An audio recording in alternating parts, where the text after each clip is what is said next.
জিন্দাবাদ। এই শিক্ষকদের জীবন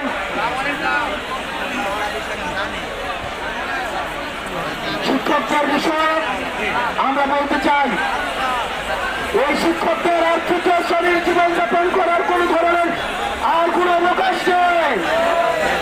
আপনারা তাদেরকে বেতন দিবেন না, আবার প্রাইভেট বন্ধ করবেন। আপনারা তাদেরকে বেতন দিবেন না, আবার প্রথম শ্রেণীর পেশাগত আপনারা হচ্ছেন অধিকার আদায়ের জন্য তাদেরকে বাধ্য করবেন। এটা হতে পারে না। শিক্ষকবৃন্দ, আমরা আপনাদের সাথে ছিলাম, আমরা আপনাদের সাথে আছি। তাতে আদায় নেওয়া পর্যন্ত আমরা আপনাদের সাথে থাকবো।